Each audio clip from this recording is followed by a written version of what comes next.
Hello everyone, and welcome to a workshop that is dedicated to commodities and commodity spreads. This module was created by the company spreadcharts.com, which is the partner of our project. Before we start, there is one important thing, and please keep this in your mind during the entire workshop. This video is not investment advice. If any financial instruments like futures, spreads, ETFs, options, or others are mentioned anywhere in this video, it's always just for educational purposes. Now we can start to talk about our topic. Why should we even be interested in commodities? I'm sure that for many of you, commodity is a familiar word. However, most of you probably never thought about it as something you can trade on an exchange. People are more familiar with stocks or currencies. Yet surprisingly, while we can survive without owning stocks or foreign currencies, we would not be able to go with our daily lives without commodities. So let us show you the world of commodities right now. Look at the picture. I guess many of you are having a really good feeling just looking at it right now, because there is quite a varied and tasty breakfast, right? Well, and just in this picture, you can find many various commodities. For example, coffee. That's an indispensable morning routine for most people I know. And just in that coffee, you can find three commodities: coffee, sugar, and milk. And with such a coffee, something sweet goes very well along: muffin or a piece of the pie. If you prefer something salty, you would probably choose some delicious savory pastry. And what you can find in the pastry is wheat or corn, which belongs among the grains. In a muffin, you can find sugar or butter. Yes, even butter trades on a commodity exchange. Someone prefers having oat flakes or pastry with pieces of chocolate, and chocolate is made of cocoa beans, which you can also trade on the exchange. So as you can see, commodities are all around us. We are in touch with them every single day without even noticing it. And there are much more examples. We already mentioned chocolate, which is made of cocoa beans, sugar, and milk. Who would not love a hot chocolate in the freezing winter? But that is not all. Try to imagine a hot summer day and a glass of cold, fresh orange juice, having a barbecue with your friends in the backyard, grilling steaks and sweet corn. All commodities I just mentioned are prominent agricultural commodities in the markets. Energy is also a big part of our lives. For example, refueling gas to your car is an everyday activity. And of course, gas, crude oil, or fuel oil are all commodities that we can trade on the commodity exchange. And that is also one of the reasons why many traders choose to trade commodities in the first place. There is an actual worldwide demand for commodities. They have to be extracted from the ground or grown on the field to come into existence. Therefore, it is not something virtual like stocks or bonds, which companies can issue without any limitations. Let's take a look at grains. First of all, grain needs to be seeded, then the plants have to grow, which is mostly influenced by the weather. And in the end, the crop has to be harvested. This process, this cycle, is natural. We know this process from our lives or the lives of our ancestors, so we can easily imagine it. When there is a problem at the supply side, let's say because of bad weather, which damages a large part of the crop, logically, the price of this commodity will go up. And for such a deduction, you don't need to be an expert in the commodity market. But it is not just about supply. Demand is equally important. You need demand to meet the supply. People worldwide need to eat, do the grocery shopping, refuel cars, heat their homes, etc. Let me give you an example, maybe a little bit extreme, but the very telling one. I am sure that none of us coffee lovers would be happy if coffee prices sharply increase. Because if you go to a coffee house to meet with your friends, you would order a coffee and the barista would tell you that one cup of coffee costs $20. I'm sure you would not be happy about this. Maybe you would change your mind and don't order the coffee at all. I'm sure many people would think twice before ordering a coffee under such a scenario. So, logically, demand would fall in response to high prices. And such a reaction would create a feedback loop to eventually pressure prices back lower. That is something that we can imagine using just common sense. Yet even such a simple, intuitive prediction can be very powerful in the commodity markets. I hope that by using these examples, the world of commodities is getting much closer to you right now. We can definitely find logic and reason in commodity trading. If we combine this common sense with various tools that we will talk about in the following lessons, we can gain an advantage in the markets, and that's the path to profits.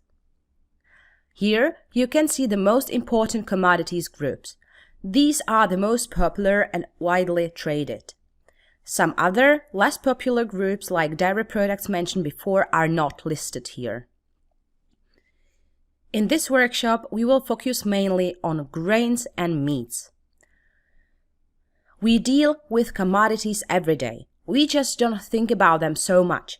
But why should we be interested in exchange-traded commodities? Let me explain it to you. I have already given you several examples of commodities necessary for our everyday lives. They must be grown or extracted, processed, and eventually consumed by us. How the commodity exchange fits in this chain? There are two different groups of people trading on the exchange.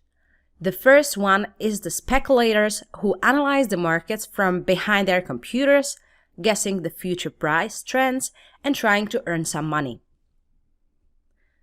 The second group is the hedgers who usually handle the physical commodity itself and know the market like no one else. These people or companies are not interested in making money by speculation. Their goal is quite the opposite.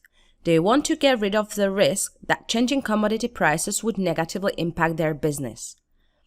A good example is the cocoa farmer who produces cocoa beans from cocoa pods that grow on cocoa trees. He understands the cocoa market perfectly because he's familiar with the weather, crop quality, harvest situation, and so on. On the other hand, you can also find there a company like Nestlé that needs cocoa beans for their business. Another example can be a crude oil producing company or a refinery that needs crude oil to crack it into gasoline, kerosene, diesel, and other products. And these are people, companies, or entities, call them as you like, which use the exchange to hedge against future price risk. Well, and how does this all affect the real world? It is simple. Thanks to the commodity exchanges, ordinary goods are cheaper for us. Gas, sugar, electronics, bread, just pretty much everything. And that is because these subjects have a way to eliminate the commodity price risk from their business. Otherwise, they would have to pass this risk throughout the distribution chain to the consumer. In other words, to us.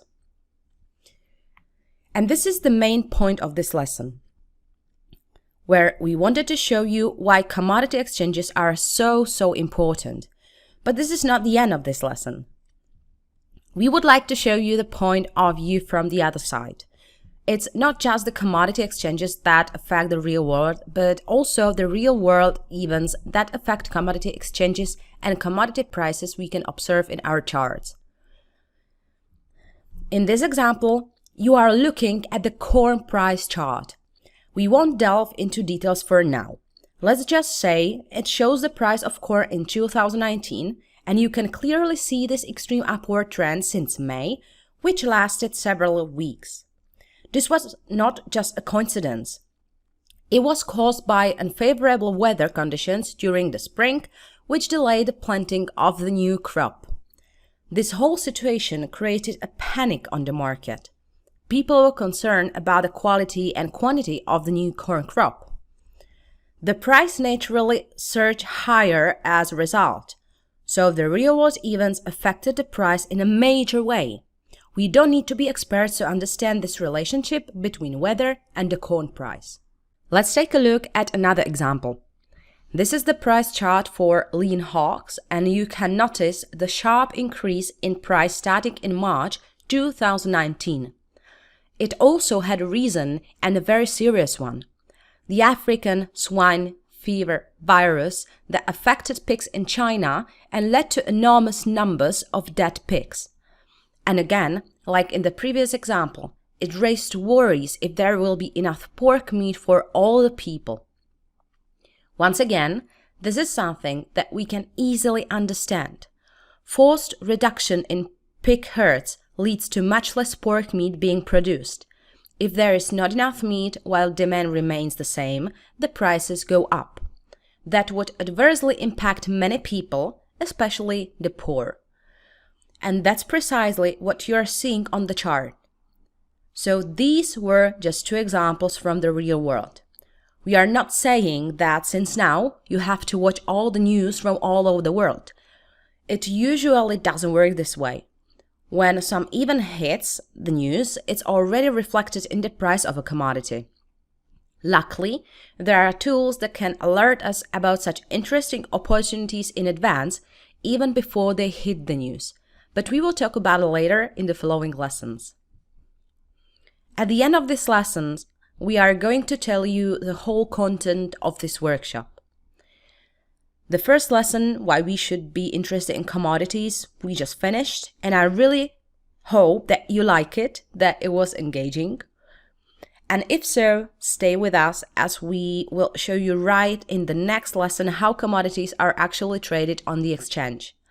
I am sure that this thing came to your mind during today's lesson.